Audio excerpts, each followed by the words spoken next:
ভগবান মনে মনে চিন্তা করলো সুদামা আমি তো সহজেই তোর চরণটা হৃদয়ে ধরতে পারবো না, তাই আমাকে ছলে বলে কৌশলে খেলার ছলে তোর চরণটা একটা হৃদয়ে ধরতে হবে। ভগবানকে আমার চোখে দেখুন।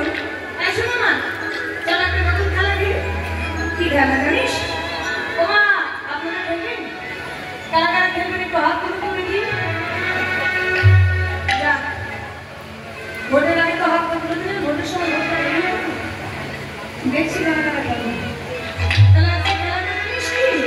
আজ নতুন খেলাটা হচ্ছে কাঁধে পড়া যায় কাঁধে চড়া। কাঁধে পড়া যায় কাঁধে চড়া। কাঁধে পড়া যায় কাঁধে চড়া। কাঁধে পড়া যায় কাঁধে চড়া। কাঁধে পড়া যায় কাঁধে চড়া। ভগবানকে খেলা খেলবো মোরা কাঁধে পড়া যায় কাঁধে চড়া। আজকে খেলা খেলবো মোরা কাঁধে পড়া যায় কাঁধে চড়া। আমি কাঁধে যাবো। আমি কাঁধে যাবো। আমি যাবো। এই সবাই যদি চাপো চাপো বুঝতে পারে তোমা এই কানে চাপি চাপি বাবা এইগুলো বাচ্চা চাপতে হয় চাপাতে নেই, বুঝেছেন? সবাই চাপার জন্য বসে আছে, চাপার জন্য কতজন আছে? এখানে আমি চাপবো, আগে সবাই যদি চাপো বলি সেদিন তো চোর হতে হবে না। বলে চোরের মতো লাগছে না, তোর ক্ষেত্রে চোরের মতো লাগছে। ওকে চোর করবি? দেখো তুই সহজে চোর হতেছেন খেলায় যাবো, দেখবে অনেক বান্ধবী বান্ধবী ঝগড়া হয়ে যায়। এই চোর হতে হতে বান্ধবী বান্ধবী ঝগড়া হয় না? সেই আগেকার গোনা ছিল জানেন, যে আইস পাইস কি সব করে বলতো গোনা ছিল না, যে একজন চোর করতো বা পুরি করতো, খেলা হতো। ঠিক আছে, ভগবান তাই বলছে আমি সবাই যদি পুলিশ চাপবো তাহলে একজনকে তো চাপাতে হবে, না তো খেলা হবে। তাহলে শোন, ওই কাঁধে করে চাপিয়ে ছুটি ছুটি যমুনা পার নিয়ে যেতে হবে। আজকে দেখেছি এটাই খেলা। সবাই যদি পুলিশ নিয়ে যাবো না বলে চলতে হবে। তাহলে এক কাজ কর, তোরা 24 জন আছিস, 24টা বন্ধু, আর আমি একজন আছি 25 জন। যা ওই গাছটা থেকে সুদামা রে, যা ওই গাছটা থেকে 25টা পাতা তুলে নিয়ে যা। সুদামা তুই আমার প্রিয় বন্ধু, তুই যা পাতা তুলে নিয়ে যা।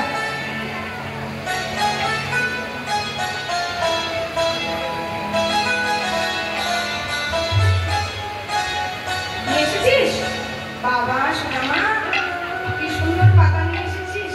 আহা, খুব সুন্দর পাতা। এই যে 25টা পাতা, মায়ের দেখতে পাচ্ছেন পাতাগুলো? ও বাবা দেখতে পাচ্ছেন? পরিষ্কার দেখতে পাচ্ছেন? আপনারা পেছনে যারা দাঁড়িয়ে আছেন, এই 25টা পাতার মধ্যে আমি একটা পাতাকে ভালো করে ছিদ্র করে দিচ্ছি। আর দেখ ফুটো পাতা, ছেঁড়া পাতা, দেখেছিস? আপনারা দেখছেন দেখতে? এই ছিদ্রের পত্রগুলো আমি সবার সঙ্গে মিশিয়ে দিলাম। এবার সবাই চোখ বন্ধ করে একটা করে পাতা তুলবি। চোখ বন্ধ করে যেই ছেঁড়া পাতাটা তুলবি সেই কিন্তু চোর হবি না, কানে করে করে যমুনার পার নিয়ে যাবি। চোখ না চাল, চোখ বন্ধ কর, চোখ বন্ধ কর, বুঝেছিস? রাম পাতা নিয়ে যাবে, চোখ খুলে ভাই, চোখ বন্ধ করে, চোখ বন্ধ কর।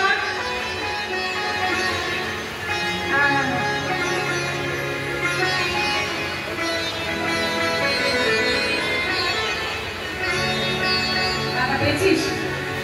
আসবি পাতা দিতে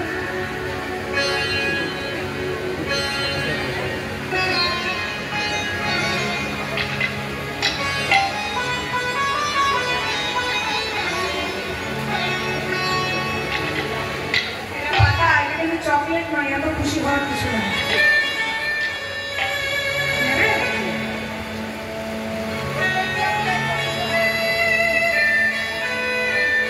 খুব আনন্দ লাগছে না? গানের শেষে আমার কাছে আসবি, আমি চকলেট দেবো। শেষে কিন্তু শেষ পর্যন্ত তুই আমার কাছে আসবি, চকলেট দেবো। কত খুশি, পাতা নিয়ে পেয়েছে মনে হচ্ছে আমি বড় বড় 5 স্টার চকলেট পেয়েছি। এই দেখ তো, আরে হলাই তো পাতাটা ঠিক আছে? জোরে বল হ্যাঁ কিনা, আর জোরে বল যাতে সবাই শুনতে পায়। এই পাতা ঠিক আছে? ফুটো পাস নি তো? তোর তো 5 কিলো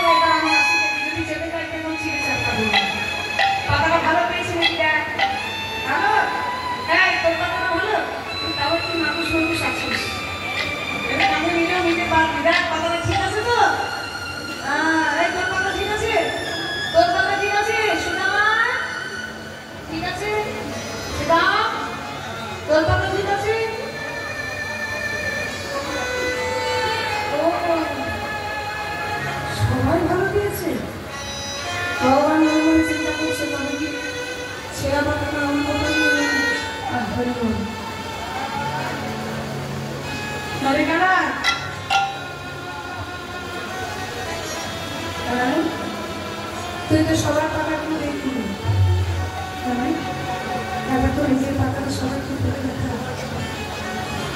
ভগবান মনে মনে চিন্তা করছে সোনামারে, আমি যখন পাতাটা দিদি বাবার জন্য নিজে জানি না আমি কোন পাতাটা তুলছি। সোনামা, আমি যদি এই ছেঁড়া পাতাটা না তুলি তাহলে যে তার চরণকে আমার হৃদয়ে ধরা হবে না বন্ধু। তোর ঋণ শোধ করার জন্য তুই ছেঁড়া পাতাটা আমার মুখে করছিলাম। ওই সোনামা, আজকে তো ঋণটা আমি শোধ করে দিয়ে যাবো। আস্তে আস্তে ভগবান নিজে ছেঁড়া পাতাটা দেখাচ্ছে। এই দেখ সোনামা,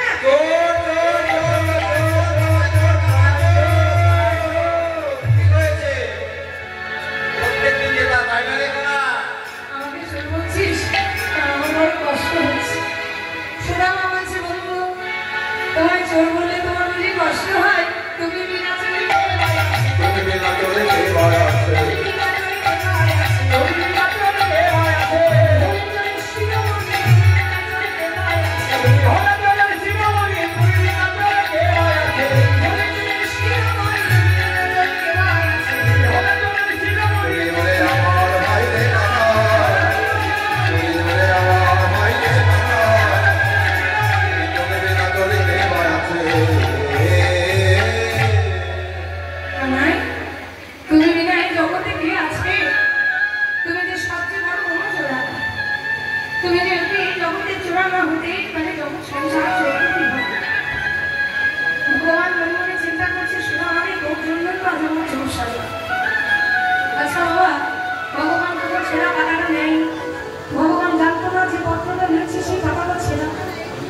ভগবান ইচ্ছা করে ছেঁড়া পাতাটা নিয়েছে। সুদামা চরণটা বুকে ধরতে। সুদামানি, তুই তো ব্রাহ্মণের ছেলে, আজ যখন আমি চোর হয়েছি, আজ যখন আমাকে কাঁধে করে নিয়ে যেতে হবে, আয়। তুই ব্রাহ্মণের ছেলে, আমি রোয়াজার ছেলে, তোকে সর্বপ্রথম আমাকে কাঁধে করি। সুদামা বলেছে কি বাবা? তার মা মানা করেছে, সুদামা কৃষ্ণের সাথে খেলা খেলিস, এমন কোনো খেলা খেলবি না যাতে কৃষ্ণের রঙে আঘাত হয়। সুদামা মায়ের কথা মতো কৃষ্ণের কাঁধে চেপেছে, একটা পা পেছনে দিয়েছে, একটা পা সামনে দিয়েছে। একটা পা যখন পেছনে দিয়েছে, একটা পা সামনে দিয়েছে, ভগবান মনে মনে চিন্তা করছে, সুদামা তোর যদি দুটো যখন আমি হৃদয়ে না ধরি তবে যে ঋণটা শোধ হবে। সুদামাকে তুই যদি এমন করে আমার কাঁধে চেপে বসিস তাহলে যে আমার কাঁধে ব্যথা হবে। তুই এক কাজ কর সুদামা, তুই তোর পা দুটো আমার বুকের মাঝে রাখ। সামান্য বালক সুদামা বাবা আজকে ভগবান শ্রীকৃষ্ণের কাঁধের উপর চেপে বসেছে। ভগবান শ্রীকৃষ্ণের কাঁধের উপর যখন চেপে বসেছে, সুদামার পা দুটো আছে ভগবান শ্রীকৃষ্ণের বুকের মাঝে। যার চরণে তুলসী পাতা দিতে গিয়ে ব্রাহ্মণের হাতটা কেটে যায়, যাকে চন্দন মাথাতে গিয়ে সবার হাত থেকে, যাকে শৃঙ্গার করতে হলে 10 বার ভাবতে হয় ভগবান, যাকে বাবার নাকি কত মনে বেশি যুগ যুগ ধরে তপস্যা করছে, ধ্যান করছে, যাকে বাবার লাগে আপনারা বসে আছেন, যাকে বাবার লাগে আমরা যাচ্ছি, সে আদি আদি গোবিন্দ সাধনকে পুরুষ করে ভগবান তার বুকের মাঝে পা রেখেছে কৃষ্ণময় বাবা। সুদামার চরণ দুটো বুকের মাঝে ধরেছে ভগবান শ্রীকৃষ্ণ। সুদামার চরণ দুটো বুকের মাঝে ধরে বলছে, সুদামারে আজকে আমি তো দিনটা শোধ করব। যে না ভগবান শ্রীকৃষ্ণের নামের জলটা সুদামার চরণের উপর পড়ছে বাবা, সুদামা চমকে গেছে। ঠিকই বলতে তুমি আমার কাঁধে করে তোমার কষ্ট হচ্ছে, তুমি কাঁদছো না রে সুদামা? ওই চোখের মাঝে কি একটা পড়ে গেল তো, তাই আমার চোখ দিয়ে জল বেরিয়েছে। না বলতো তুমি আমায় নামিয়ে দাও, তুমি আমায় শেষ পর্যন্ত নিয়ে যেতে পারবে না। বলি সুদামা তুই তো জানিস না আমি যার ভাব একবার কাঁধে করে বহন করি তার গন্তব্যস্থল পর্যন্ত তাকে পড়ছে। আর সুদামা তোকে কাঁধে করে আজকে যমুনার ধারে নিয়ে যাবো।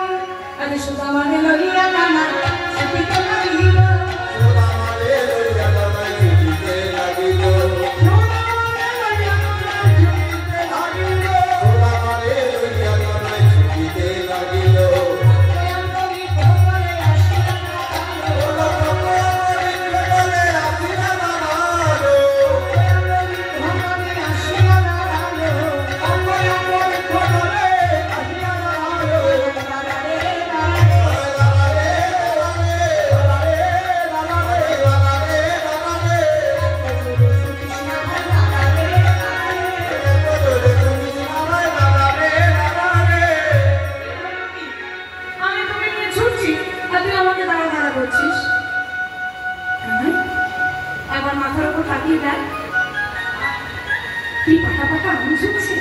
কখন থেকে বেরিয়েছে, খুব খিদে পেয়েছে, চল একটা করে আম খাবি।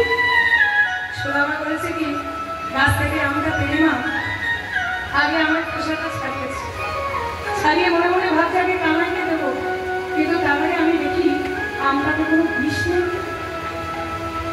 আমটা কতটা মিষ্টি, কামাইকে দেওয়া যাবে কিনা? যদি কংস মহারাজা কৃষ্ণকে মারার জন্য গাছে গাছে বিষ দিয়ে দিয়েছে, তাহলে আমি আগে আমরা খেয়ে মরি। আমি যদি মরে যাই কামাই আমায় বাঁচাবে, কিন্তু আমি যদি মরে যাই আমার তো বাঁচাবার ক্ষমতা নেই। আমের খোসাটা ছাড়িয়েছে, আমের খোসাটা ছাড়িয়ে নিজে একবার খেয়েছে। কত বড় ভক্তি, কত বড় ভালোবাসা। নিজে একবার খাওয়ার পর মনে মনে ভাবছি না একবারে তো বুঝবো না, আমি আরেকবার খেয়ে দেখি যদি বিষ থাকে, ঠিক আরেকবার খেয়েছি। আবার আমরা খাওয়ার পর কামাইকে তুলে দিয়ে বলছে, বন্ধু আমরা মিষ্টি তুমি খাও, তোমার তুমি ভক্তি যাবে। ভগবান মনে মনে চিন্তা করছে, শোনা মানে আমার প্রসাদ পাবার লাগে কত কত ভক্ত লাইন দিয়ে ভিড় করে দাঁড়িয়ে থাকে, জানি আমার প্রসাদের যাতে কি মধু আছে, কিন্তু ভক্ত প্রসাদের কতখানি মধু আমি একবার তোর একটু ঘন্টা খেয়ে দিতে পারি। ভগবান আমার সুদামা একটু ঘন্টা খাচ্ছে, আর সুদামা এক পাশে দাঁড়িয়ে আছে। সুদামা বলছে, বন্ধু আমটা খাচ্ছ খাও, কিন্তু শেষে আমার জন্য যেন একটু রেখো। এখানে সুদামা তুই তো প্রথমেই খেয়েছিস, বলছে ওটা ছিল অমৃত, আর তোমার অধরের স্পর্শ হয়ে গেছে অমৃত। দেখবেন বাড়ির বাগানে যদি কারো পেয়ারা গাছ থাকে না, আর সেই পেয়ারা গাছে যদি পাকা পাকা পেয়ারা হয়, কোনো একটা পাকা পেয়ারা যদি টিয়া পাখিতে খায়, সেই পাকা পেয়ারাটা বেশি মিষ্টি হয়ে, তেমন ওটা ছিল অমৃত, তোমার অধরের স্পর্শ হয়েছে অমৃত। তাই আমার জন্য একটু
শেষে দিও। এবারে দুজন দুজনকে দিচ্ছে, কৃষ্ণ দিচ্ছে সুদামার বদনে, সুদামা দিচ্ছে কৃষ্ণের বদনে। কিন্তু মনে রাখবেন মা, যখনই ক্ষতি হয়ে যায় তখন সেখানে ক্ষতি ডেকে আনে। ঠিক অতিরিক্ত ভালোবাসা হলো কৃষ্ণ সুদামার জীবনে, আর সেখানেই ক্ষতি নেমে এলো। কিসের ক্ষতি? মহারাজা দুটো রথ পাঠিয়ে দিল কৃষ্ণকে মারার জন্য। ঠিক লীলা সম্পূর্ণ বৃন্দাবনের এই জায়গা থেকেই হয়েছিল বাবা। 11.5 বছর ভগবান কৃষ্ণ বৃন্দাবনে লীলা করেছিলেন। ধনুর্যজ্ঞের নাম করে কংস মহারাজা দুটো সোনার রথ পাঠিয়েছিলেন। একটাতে কৃষ্ণ বলরাম নন্দরাজাকে নিয়ে আসার জন্য, একটাতে সখাগণকে নিয়ে আসার জন্য। নিমন্ত্রণ করলেন, আহ্বান করলেন ধনুর্যজ্ঞের নামে, কিন্তু সেখানে একটা পাতলা হাতি রাখা হয়েছিল কৃষ্ণকে মারার জন্য। তো রাতে হরিত মারিকে আর মানে হরিত রাতে কংস বধ লীলা। সেখানে ভগবান শ্রীকৃষ্ণ কংসকে বধ করলেন। কংসের শ্বশুর হচ্ছে জরাসন্ধ। সে ছিল বিরাট বড় যোদ্ধা, বিরাট শক্তিশালী। তো নন্দ মহারাজা মনে মনে চিন্তা করল যে জামাইকে যদি মানে তাহলে শ্বশুরকে ছেড়ে দেবে। আবার কৃষ্ণের কিন্তু এই জায়গাটাতে বিপদ আছে। এক কাজ করি, কৃষ্ণকে নিয়ে উজানি নগরের সামনে পরিমণির আশ্রমে রেখে আসে। এইবারে ভগবান আর বলরামকে নিয়ে নন্দ মহারাজা উজানি নগরের মধ্যপ্রদেশ, এখনো সেখানে বিশ্ববিদ্যালয় আছে, যেমন নালন্দা বিশ্ববিদ্যালয় সবাই একবারে ছিলেন। আমাদের আইআইটি সবাই চিনি, আমাদের দুর্গাপুর রয়েছে আইটিআই, ঠিক সেরকম এনআইটি রয়েছে, ঠিক সেরকম এখনো বিশ্ববিদ্যালয়টি আছে। সেখানে সন্দেহগুলি মুনির আশ্রম, সেখানে এখনো বিদ্যা হয়। সেই মধ্যপ্রদেশের উজানি নগরের সন্দেহগুলি মুনির আশ্রমে ভগবান শ্রীকৃষ্ণ প্রথম দিয়েছিল তার বিদ্যা ধারণ করতে। কৃষ্ণ বলরামকে যখন সেখানে রেখে আসা হলো, তখন বিচ্ছেদ হয়ে গেল সুদামার সঙ্গে। ভালোবাসাটা যদি ভালোবাসার মতো হয় না, তাকে বন্ধু বন্ধু হোক, বান্ধবী বান্ধবী হোক, মা সন্তানের হোক, স্বামী স্ত্রী হোক, প্রেমিক প্রেমিকার হোক, একই অপরের বিচ্ছেদের যন্ত্রণা কিন্তু নিতে পারে। সুদামা কিন্তু কৃষ্ণের বিরোধী পাগল হয়ে যেতে পারে। কোথায় কৃষ্ণ, কোথায় কৃষ্ণ, কোথায় কৃষ্ণ? একদিন ভগবান শ্রীকৃষ্ণ সেই শান্তিপুরীর আশ্রম থেকে একদিন সুদামাকে স্বপ্ন দিলেন। ঠিক প্রভাতকাল সুদামা ঘুরে আছে, আর সুদামা স্বপ্নের মধ্যে দেখছে কি নীলবর এক শিশু মুরলী বাজায়।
কৃষ্ণের পরীক্ষা তো সুদামাকে প্রত্যেক পদে পদে পরীক্ষা করছে। সুদামা, তুমি আমার কতখানি ভালোবাসো?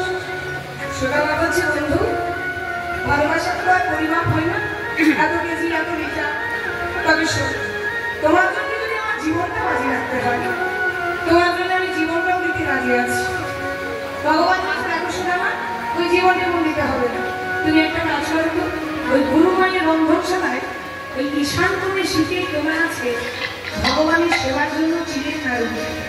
গুরুমা খুব সযত্নে করে সেই নাড়ু। তুমি এক কাজ করতে পারবে, ওই রন্ধনশালা থেকে 4টে নাড়ু আমার জন্য চুরি করে এনে দিতে পারবে? না না বন্ধু, চুরি করা মহাপাপ। আমি তোমাকে ভালোবাসি, কিন্তু আমি ব্রাহ্মণের ছেলে। বাবা বলেছে চুরি করাটা মহাপাপ। আমি ব্রাহ্মণের ছেলে হয়ে চুরি করতে পারবো না। কি বল, এখনই বললে জীবন দেবো, আর এখন চুরি করে যাবে নাড়ু আনতে বলছো? যাও আমাকে নাড়ু নিয়ে এসো। চুরি করে নাড়ু খাওয়ালে বুঝি প্রমাণ হবে যে তোমায় আমি ভালোবাসি? তাহলে তোমার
সুদামা বলেছে কি কৃষ্ণ ভরসা করে বাবা, যেই না গুরুমাই রন্ধন সভা শিখিয়ে দিলে নাড়ুতে হাত দিতে যাবে, সঙ্গে সঙ্গে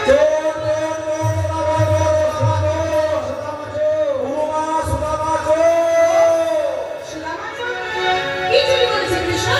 সুদামা কি চুরি করেছে? গুরুমা ওই যে তোমার শিখিয়ে দিল নাড়ু চুরি করেছে। নাড়ু? সুদামা ওই নাড়ু আমি ভগবানকে সেবা দেবো বলে রেখেছি, তুই কিনা চুরি করেছিস? একটা ঘোরাচারি নরধম শিষ্য একটা লাঠি নিয়ে গুরুমা মারতে মারতে সুদামাকে বেরিয়ে যাবে। দূর হয়ে যা, তোকে আমি নিজের সন্তান মনে ভালোবেসে তোকে খাইয়েছিলাম, আজ থেকে তোর মুখকে যেন আমায় না দেখতে হয়। সুদামাকে মারতে মারতে ঘর থেকে বাহির করে দিয়েছে। সুদামা কাঁদতে কাঁদতে পথের ধারে বসে আছে। খুঁজতে যাবে, বৃন্দাবন তো অনেক দূর, তাছাড়া কৃষ্ণকে ছেড়ে দিয়ে সে ভালো থাকতে পারবে না। কৃষ্ণকে ছেড়ে দিয়ে সুদামা একটা ভূমি থাকতে পারবে না।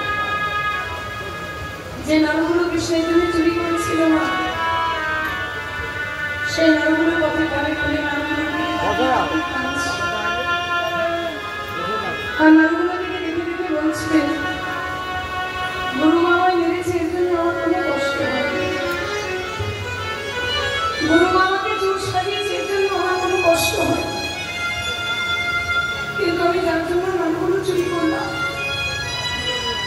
আমি নামগুলো তো তার সেবাতে দিতে পারলাম না, যে নামগুলো আমি কৃষ্ণ সেবা দিতে পারলাম না, সেই নামগুলো আমি নিজেও খাবো না।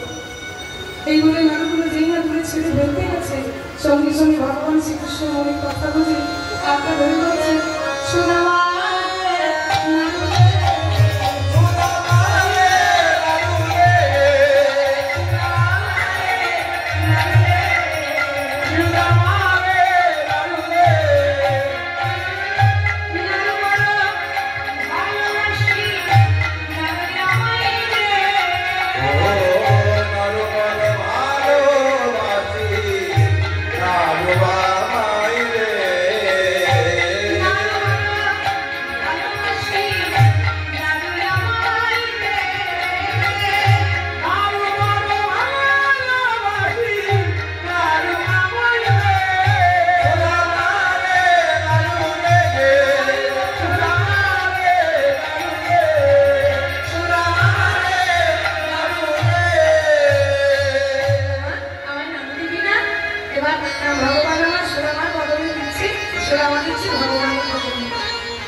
কিন্তু আমি তোমায় সেই কথা দিলাম, তোমার কাছে কোনদিন কিছু চাইবো না, চাইবো না, চাইবো না। চলছে না, আমি গুরু মায়ের কাছে নিয়ে যাবো। এই জায়গাতে আমার মতো অনেক ঘটনা ঘটলো। একসময় কাষ্ট পুরাতে গেল, কৃষ্ণকে বাঁচালো, একটার পর একটা পরীক্ষা করছে সুদামা। সুদামা আজকে বেদ বিদ্যা অধ্যয়ন করছে। এই সুদামা, তুই ব্রাহ্মণের ছেলে, বা তুই কি বিদ্যা শিখবি? গুরুদেব, আমি বেদ বিদ্যা শিখবো। বলরাম, তুই বা কি বিদ্যা শিখবি? আমি ধর্ম বিদ্যা শিখবো গুরুদেব। ঠিক আছে। কৃষ্ণ, তুই কি বিদ্যা শিখবি? আমি 64 বিদ্যা শিখবো গুরুদেব। আচ্ছা, তোকে আজ থেকে 64 বিদ্যার অধিকারী করবো। তিনজনা বাবা আস্তে আস্তে বড় হতে লাগলো। সেখানে কৃষ্ণ সুদামা অনেক লীলা হলো। এবার কৃষ্ণ বড় হয়েছে, সুদামা বড় হয়েছে, আস্তে আস্তে বিদ্যা অধ্যয়ন করার পর যেমন আমরা সার্টিফিকেট পাই বাবা, আগেকার যুগে ছিল পাখি, বেদ বিদ্যা, ধনুর্বিদ্যা, দর্শনবিদ্যা, যে কলা কৌশল সেটা হতো বাবা, প্রত্যেকের মাথায় একটা করে পাগড়ি দেওয়া হতো। একটা সুদামা মাথায় পাগড়ি পেয়েছে, কৃষ্ণ মাথায় পাগড়ি পেয়েছে, বলরামও মাথায় পাগড়ি পেয়েছে। যা, তোদের বিদ্যা অধ্যয়ন শেষ হলো, তোরা এবার নিজের নিজের বাড়িতে যা। আমার কাছে যতটুকু ছিল সেটা না, সব পথেই সদাচারী হয়ে বিদ্যা কেন কাজে লাগাস বাবা। গুরুদেবের কাছে বিদায় নিয়ে মা চলে এলো। তবে একটা কথা জেনে রাখো, তিনজনেই যখন বড় হয়েছে, কৃষ্ণ হচ্ছে রাজা রাজা, কিন্তু সুদামা রাজা হয়নি। সুদামা বাবা তো ভিখারি। সুদামা বৃন্দাবনে ফিরে এসেছে নতুন রচনার ঘরে। সুদামার বাবা খুব আনন্দ যে আমার গরিব ঘরের ছেলে এত বড় পণ্ডিত হয়েছে, বেদ বিদ্যার অধিকারী হয়েছে। সবাইকে ডেকে ডেকে বলছে, দেখো আমার সুদামা গরিব হতে পারে, আমি গরিব হতে পারি, কিন্তু দেখো আমার সুদামা বেদ বিদ্যার অধিকার, গরিব ঘরে পণ্ডিত হলে যেটা হয়, গরিব ঘরে চাকরি করে যেটা হয় না। এবারে সবাইকে বলে বেড়াচ্ছে সুদামা তো বড় হয়েছে, সুদামা পণ্ডিত হয়েছে, পাণ্ডিত্য অধ্যয়ন করেছে, এবার সুদামা যদি একটা মেয়ে দেখে তাকে করি এবং এমন কোনো কন্যা আছে, এমন কোনো কন্যা আছে তো যার সঙ্গে হয়তো বিবাহ দেওয়া যাবে? কন্যা খুঁজতে বেরিয়েছে হরিবল, কন্যা খুঁজতে খুঁজতে সুশীলা নামক এক কন্যার সঙ্গে তার বিবাহ স্থির হয়েছে। এবার সেই সুশীলা যখন বিবাহ স্থির হয়েছে, সেই সুশীলার সঙ্গে বিবাহের দিনক্ষণ ঠিক হয়েছে মা, প্রেম থেকে মুখ ধরে দেবেন। সুদামার বিবাহের দিনে আপনারা সবাই মুখ ধরে দেবেন, সবাই প্রেম শুরু ধরি। সুশীলা নামেতে কন্যা মনে গেল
সুদামার বিবাহ হলো,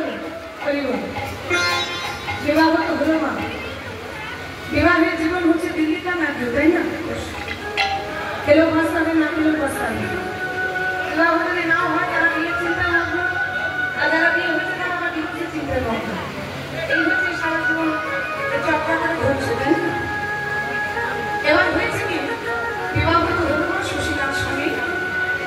সুদামা কিন্তু পথে পথে ভিখারি হতে থাকলো, গ্রীষ্মের পরীক্ষাতে কেমন দেখল। সুদামার বৃত্তি নিয়ে হলো, মাতৃ বিয়ে হলো।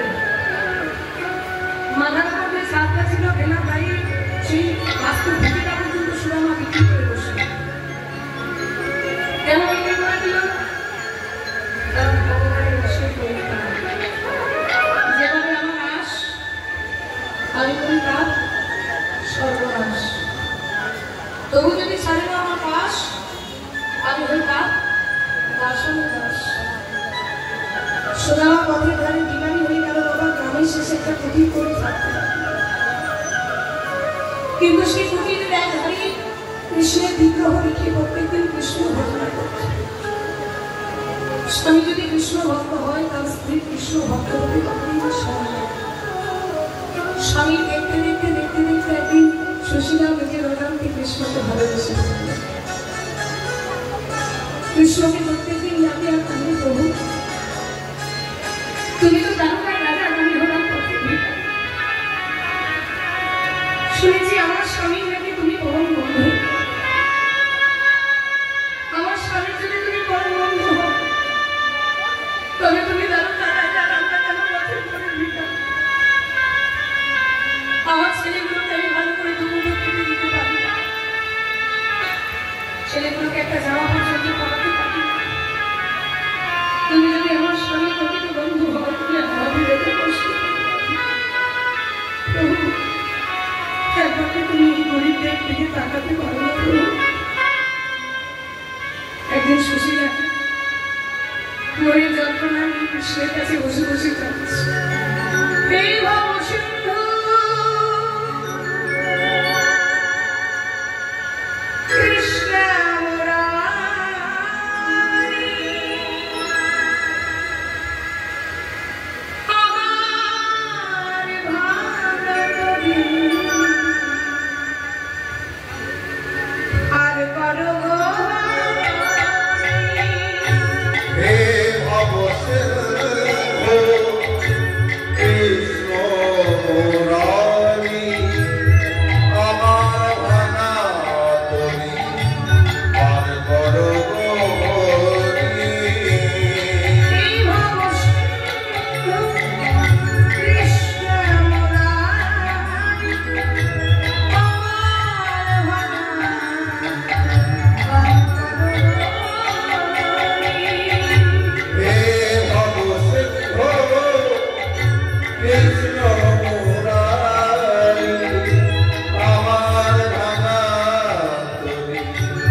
তুমি কার কাছে বসে বসে চাচ্ছ,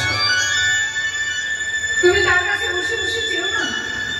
আমি শপথ করেছি জীবনে মরে গেলেও আমার বন্ধু কৃষ্ণের কাছে কিছু চাইব না। তার কাছে চেও না, তাকে দিতে শিখো, তাকে দিতে জানতে শিখো। আমি জানতে পারি তোমার যদি এত করণীয় করম মরণে বন্ধু হয়, তুমি তো একবার তার কাছে যেতে পারো। বন্ধু হয়ে কি বন্ধু জানো না? তুমি একবার তোমার বন্ধু কৃষ্ণের কাছে যেতে পারো।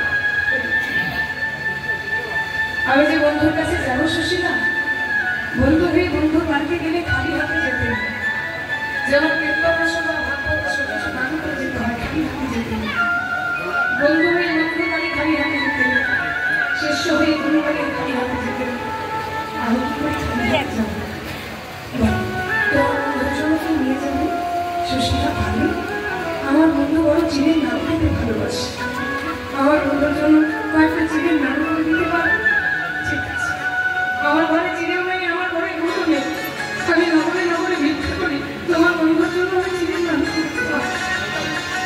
মাগো, সোনার ধারাপে করে যদি ভগবানকে সেবা দেন, আসল যদি ভক্তি না থাকে সেখানে কিন্তু ভগবান সেবা দেয় না। কিন্তু মনের ভক্তিতে, মনের ভালোবাসাকে আপনি যদি তার চরণে একবার ধন্য দেন, সেটা ভগবান কিন্তু নানান ব্যঞ্জন করে সেবা করে দেন। কারণ দেখুন, দুর্যোধনের বাড়ি গিয়ে কিন্তু একটা ঢেকুর তুলে চলে এসেছিল।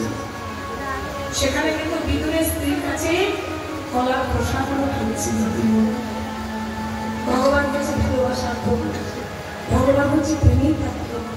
ভগবানকে যেভাবে প্রেম দিয়ে ঢেকে রাখবেন, সেইভাবেই রাখার ধারণ করবেন।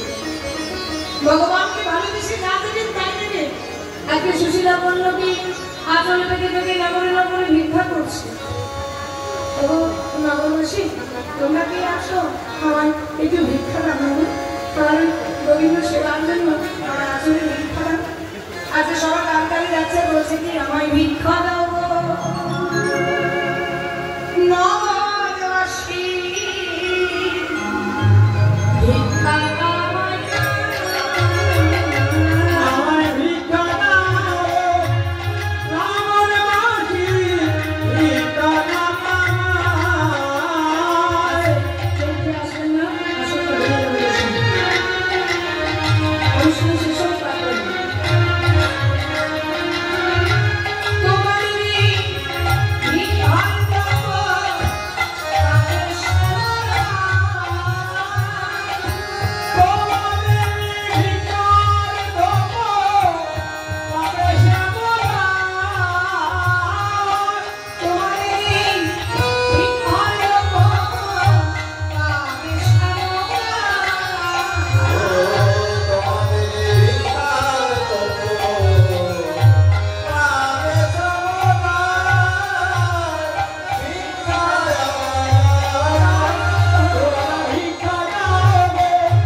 কিন্তু চার মুষ্টি চিড়ে পেয়েছে, গুড়ের জোগাড় করতে পারেনি। সেই চিড়েগুলো একটা আস্তে গোলার মধ্যে উঠে আসবে না, উঠে এলে কিন্তু গন্ডগোল হয়ে যাবে। একটু ধৈর্য ধরে বসুন, আর বেশিক্ষণ নেই, শেষে যাবে। একটু ধৈর্য ধরে বসুন। আজকে নগরে নগরে ভিক্ষা করেছিল, ভিক্ষা করে চার মুষ্টি চিড়ে পেয়েছে, কিন্তু গুড়ের জোগাড় করতে পারেনি।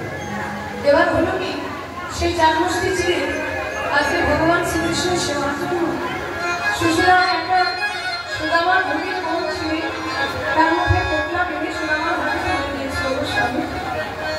এই চিড়েগুলো দেওয়ার মতো পাত্র আমার ঘরে নেই। যাও স্বামী, তোমার যাত্রা শুভ হোক।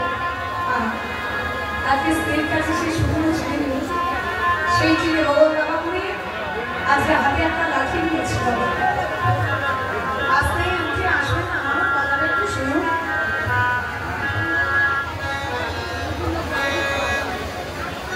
সুদামা হাতে একটা লাঠি নিয়েছে, বড়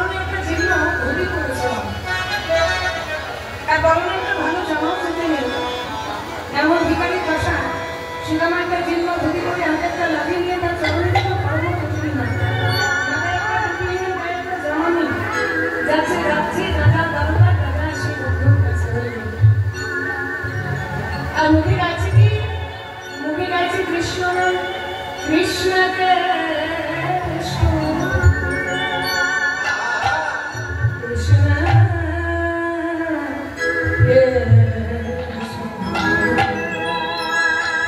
সুধা মাখা এই নাম জপ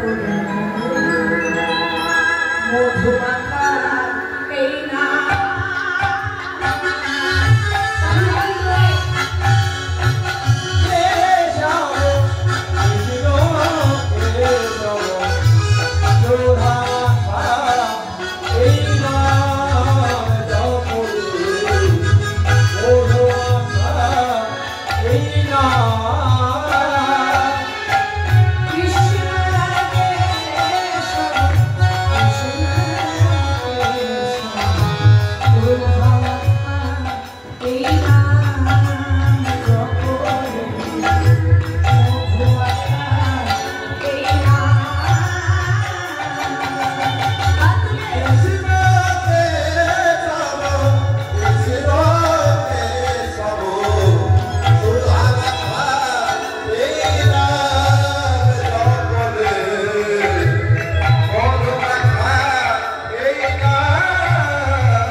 সোনামার যেতে যেতে পারি একটা কণ্ঠক বিঁধেছে, যে না পারে কণ্ঠকটা বিঁধেছে আস্তে আস্তে আস্তে সঙ্গে সঙ্গে সোনামা চিৎকার করে উঠেছে। ঠিক পায়ে কণ্ঠকটা বিঁধেছে সোনামা, কিন্তু রাধা সিংহাসনে বসে আছে ভগবান পরমাত্মা শ্রীকৃষ্ণ। ঠিক সোনামা যে জন্য কণ্ঠক বিঁধেছে, কৃষ্ণ সে চরণ থেকে রুধি করেছে, রুধি করে রক্ত। রোগিনী সত্য ভ্রম বসে কি প্রভু এখন আমার রাত্রার সাথে কোথাও একটা ধূলিপথ মাত্র নেই, আর তোমার চলে উঠে নেই, তুমি বুঝবে না প্রথমে বুঝবে না। আর আমার বড় বন্ধু সুরাম আছে, সে সুরামার চরণে যে কণ্ঠক বিঁধেছে, ভক্তরে অঙ্গে যদি কোনো আঘাত হয়, সে আঘাতকে আমি নিজের অঙ্গে সহ্য করি। সুরামা বড় করে তার আঘাতটা মুছে গেছে, তাই বলছে কি যপনে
আশাটা দাঁড়িয়ে এসেছি এত বড় রাজপ্রাসাদ আর আমি তোর ভিখারি বন্ধু তুই বুঝি ঘরে লুকিয়ে বসে আছিস কৃষ্ণ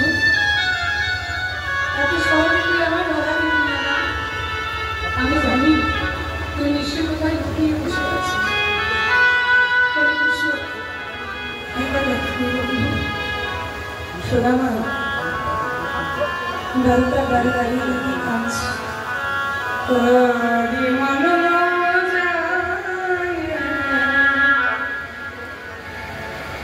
লুকালে হরি মন